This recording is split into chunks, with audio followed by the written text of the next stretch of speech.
Buenas noches. Entonces, en el punto uno nos daban un conjunto tau en el cual teníamos que decir o comprobar si era una topología sobre el conjunto de números reales, ¿sí? Entonces, la condición uno era que el vacío y el mismo conjunto pertenezcan a ese conjunto. En este caso, por definición de tau, dichos conjuntos están en tau, ¿sí? Y tenemos que ver que la unión arbitraria de elementos de tau está en tau. Entonces, obviamente que si es R uno de esos elementos, la unión nos dará todo R, ¿sí? Entonces, está en la topología. Pero vamos a suponer que ninguno de ellos es R, ¿sí? Entonces vamos a ver que esos elementos serán de la forma menos R y R, como se puede apreciar en la imagen de la recta numérica, ¿sí? Entonces, al realizar la unión nos dará nuevamente otro intervalo de la misma forma centrado en el origen de la recta, ¿sí?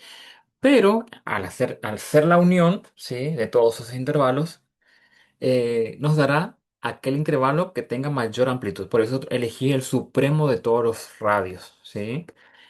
Y entonces sacamos como conclusión de que la unión arbitraria de elementos de tau está en tau, ¿sí? Ahora, la última condición es que la intersección finita de elementos de tau está en tau.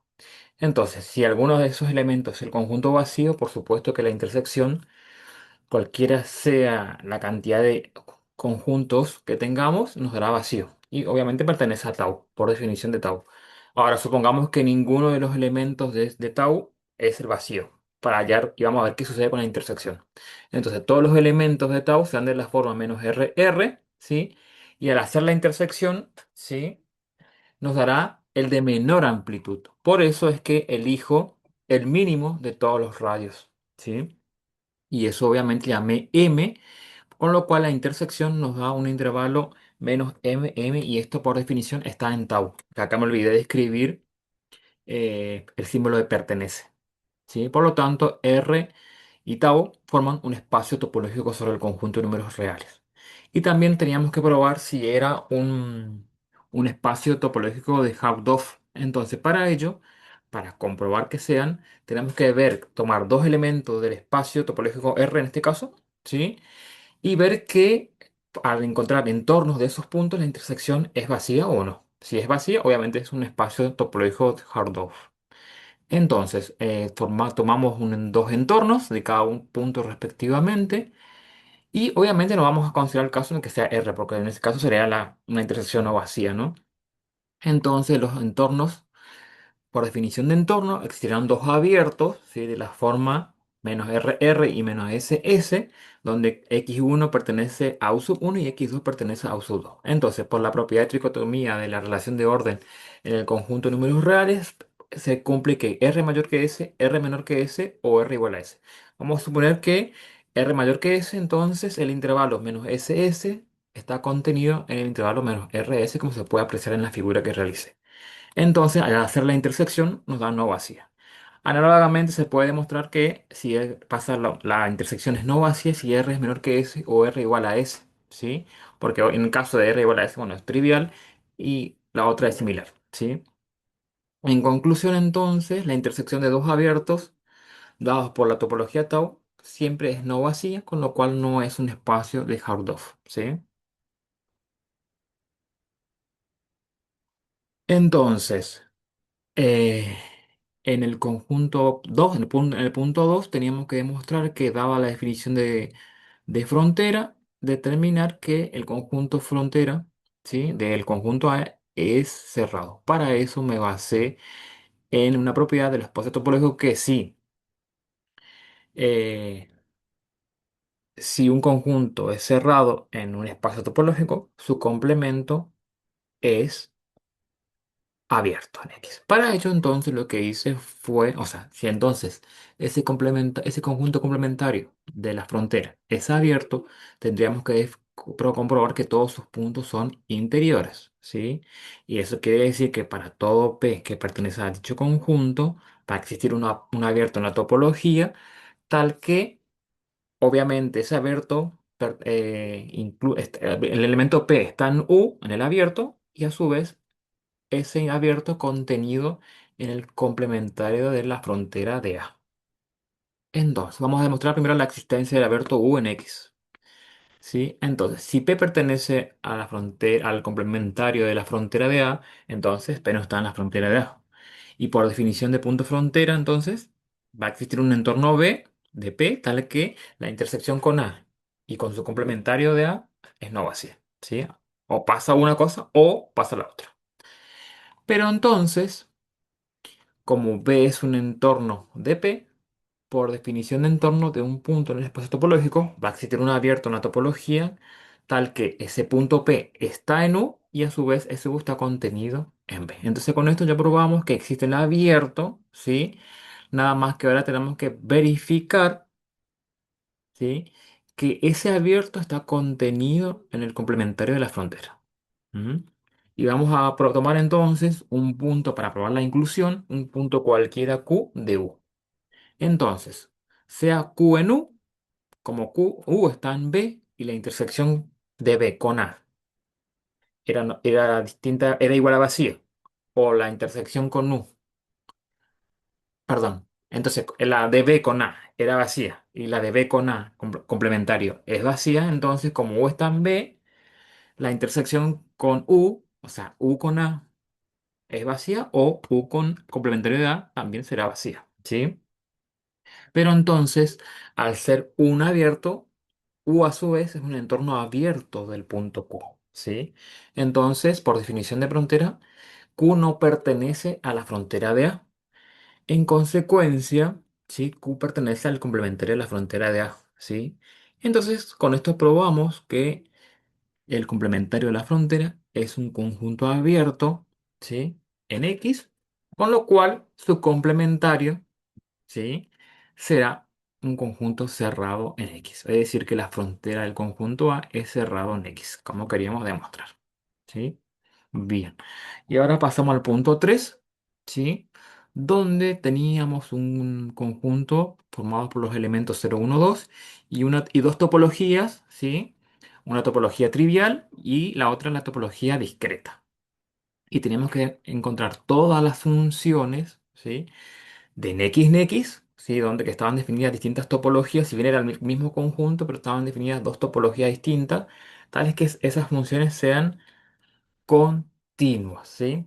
Entonces yo dije, f definida de x en el espacio topológico 1, en x definida con el espacio topológico 2, sea continua, entonces para todo subconjunto del codominio, que ahí me faltó escribir T sub 2, tau sub 2, perdón, que sea abierto en X, tau sub 2, se cumple que la preimagen, ¿sí? De ese conjunto abierto es abierto en X T sub 1, perdón. Acá me olvidé de escribir T sub 1 que me doy cuenta recién, ¿sí? Entonces, los abiertos entonces en el dominio son el conjunto vacío y el mismo X. O sea que si tomamos un abierto cualquiera, las preimágenes de esos conjuntos abiertos deben ser el vacío o el mismo X. Entonces, como los elementos conjuntos unitarios 0, 1 y 2, ¿sí? Son abiertos, o sea, las preimágenes de esos conjuntos van a tener que ser X. O sea que tanto el 0, 1 y 2 van a tener como imagen a uno de estos tres elementos. O sea, se cumple que son funciones constantes, ¿sí? O a una función que le corresponde todo cero, a la otra que le corresponde todo uno, o a toda la otra que le corresponde 2. Y acá al costadito puede comprobar que las preimágenes, acá me faltó escribir, perdón, eran las preimágenes, en ese costadito eran las f-1, perdón, ¿sí? F a la menos uno me faltó escribir, es vacío, ¿sí? Ahora me doy cuenta que eso faltó también ahí. Y bueno, al querer proponer otras funciones, ¿sí? Eso hará que no se cumpla la continuidad. Porque, por ejemplo, si tomamos otra función que no sea una función constante, la preimagen, por ejemplo, del cero será el 0, 1 y no es abierto en x tau sub 1, ¿sí? Eso hace que las únicas funciones continuas sean las funciones constantes ya mencionadas. ¿Sí? No hay manera, ¿sí? Porque por más que para el 0,1, la preimagen del 0,1 sea todo el X, pero hay un abierto en el codominio cuya preimagen no es abierto en el dominio, ¿sí? Y en el punto 4 entonces tenemos dos sucesiones de Cauchy y tenemos que encontrar que una sucesión que se forma a partir del término general de A sub n y B sub n también es de Cauchy. Entonces, teníamos dado un épsilon positivo, teníamos que encontrar un n natural para el cual se cumple que la diferencia en valor absoluto de dos términos, ¿sí? Puede hacerse menor que cualquier épsilon positivo dado. Entonces, lo que hice fue plantear las definiciones de Cauchy para cada una de esas sucesiones, ¿sí? Y acá aparece ya que tomo epsilon sobre 8, pero a esa conclusión llego luego de hacer todo un análisis previo. Lo escribí ahí, pero él se obtiene a partir de un análisis al que está al finalizar o antes de finalizar, ¿sí? ¿Por qué? Entonces planteé que la diferencia en valor absoluto de los términos generales de C sub m y C sub n, o sea, los términos de la sucesión C sub n, mejor dicho, apliqué la definición de C sub n y luego ahí apliqué propiedades de valor absoluto, ¿sí? Como el valor absoluto de un producto, la desigualdad triangular, ¿sí?